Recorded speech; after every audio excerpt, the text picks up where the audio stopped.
જય માતાજી મિત્રો, સ્વાગત છે તમારું અમારા નવા વિડીયોમાં। તો આજે આપણે વાત કરીશું ખોડિયાલમાં વિશે। તો ચાલો જાણીએ। અહીં હું ગુજરાતના ઇતિહાસ અને લોક સાહિત્યમાં સૌથી પ્રખ્યાત એવી ભાવનગરના મહારાજા વજયસંઘજી ગોહિલ અને ખોડિયાળ માતાની શરણાગતિની વિસ્તૃત કથા પ્રસ્તુત કરું છું, જેમાં રાજવીની હઠ અને માતાજીની ભક્તિની તેમની અંતિમ ભક્તિનું વર્ણન છે। ખોડિયાલ માતાની શરણાગતિ ભાવનગરના રાજવીની ભક્તિની કથા।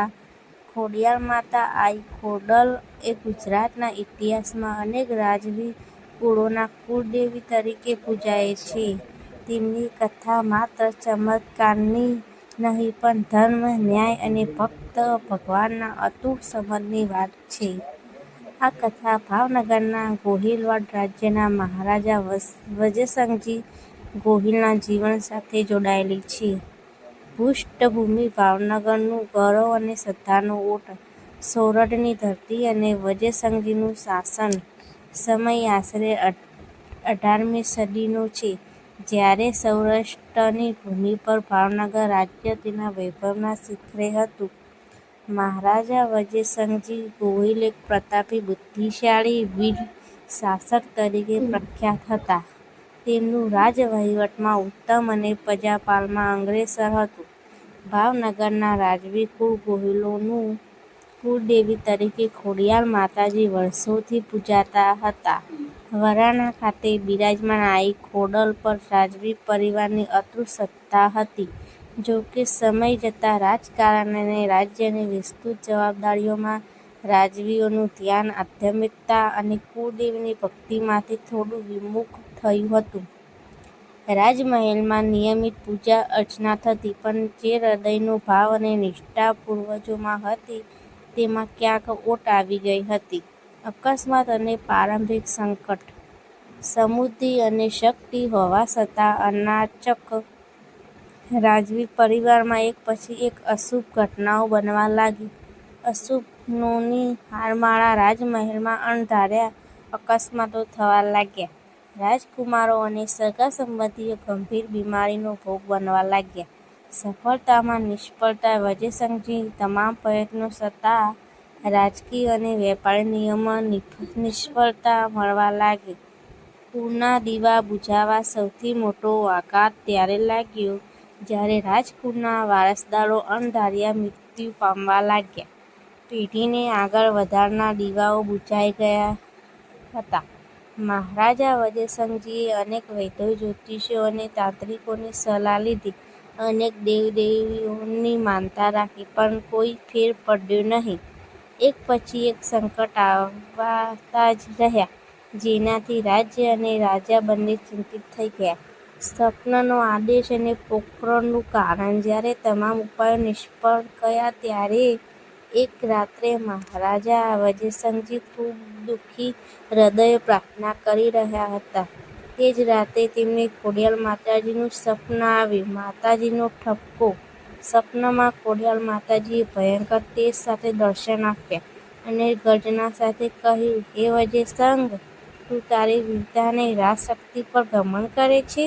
તું ભૂલી ગયો છે કે આ રાજ્ય અને તારું કુળ મારા આશીર્વાદથી જ ટકેલું છે? તારા પૂર્વજોએ મારી સાચી આસ્થા રાખી હતી, પણ તું અને તારું કુટુંબ રાજકાર્યના મોહમાં મને વિસરી ગયા છો? મારા સ્થાનને માત્ર એક પથ્થર કે પ્રતીક માનીને તમે મારી શક્તિને અવગણી છે? માતાજીએ સ્પષ્ટ કહ્યું કે રાજવી કુળ પર આવેલી આફતનું કારણ તેમની અશ્રદ્ધા અને ઉપેક્ષા છે। માતાજીએ કહ્યું કે આ સંકટો હકીકતમાં તેમના અંતિમ સંકેતો છે। જો રાજાએ હવે પણ શ્રદ્ધા નહીં રાખી તો ગોહિલ કુળનો નાશ નિશ્ચિત છે।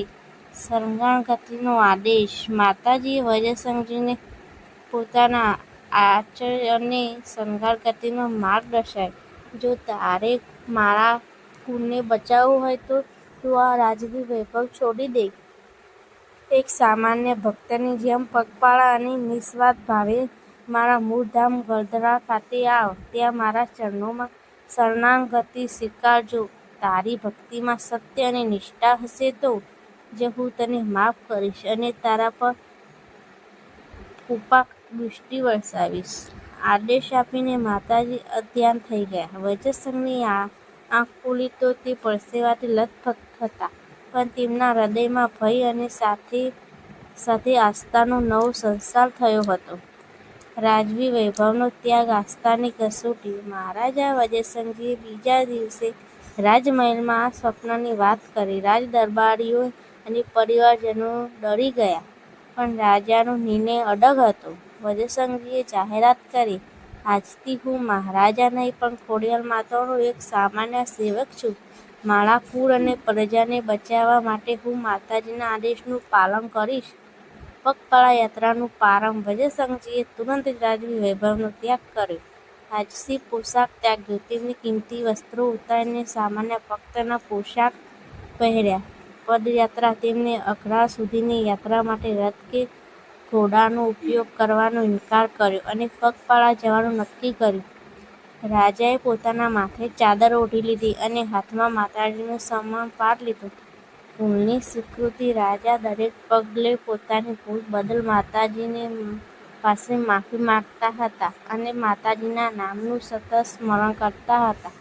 મહારાજાની આ અસામાન્ય યાત્રા જોઈને સમગ્ર રાજ્યમાં ચર્ચા શરૂ થઈ ગઈ. પ્રજાને ખાતરી થઈ ગઈ કે રાજાએ સાચા હૃદયથી શરણાગતિ સ્વીકારી છે અને હવે માતાજી ચોક્કસ કૃપા વરસાવશે.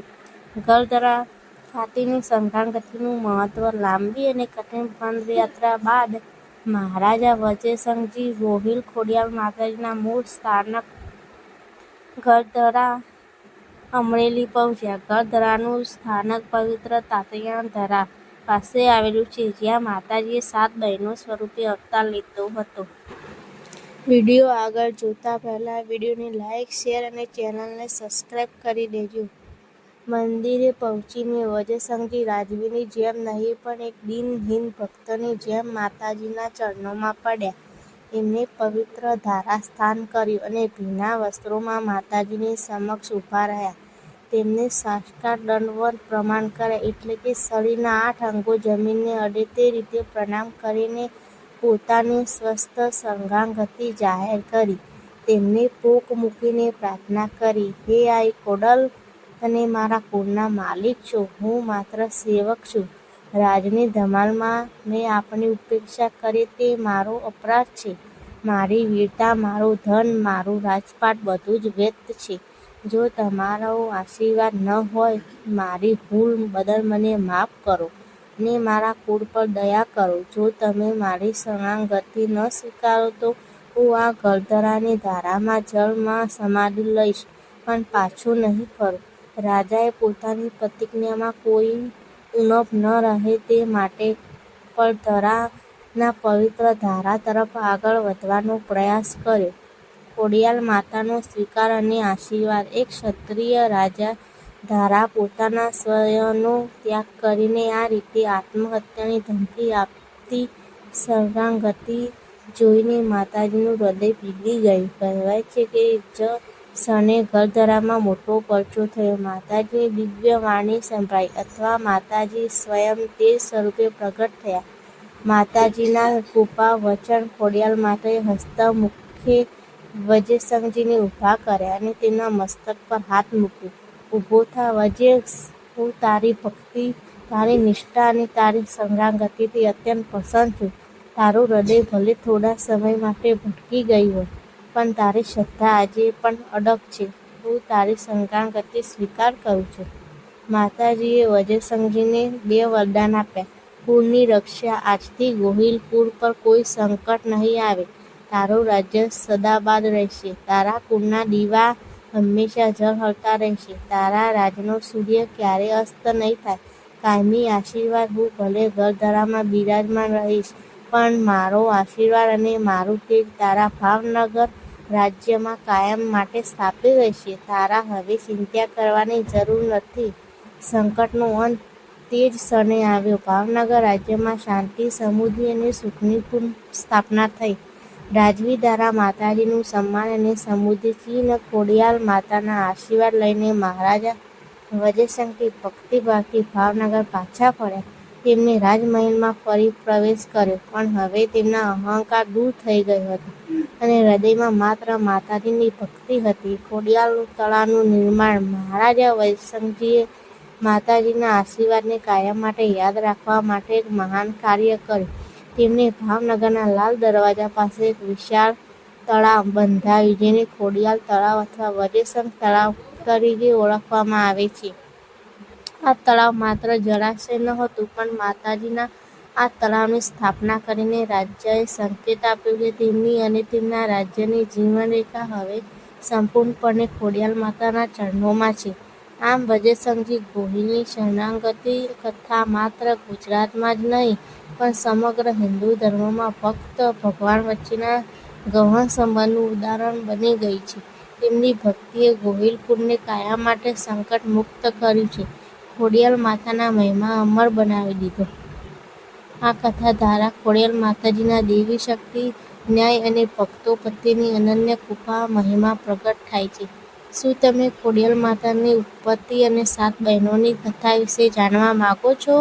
જય માતાજી મિત્રો, અમારો વિડીયો ગમ્યો હોય તો વિડીયોને લાઇક, શેર અને ચેનલને સબસ્ક્રાઈબ કરવાનું ના ભૂલતા.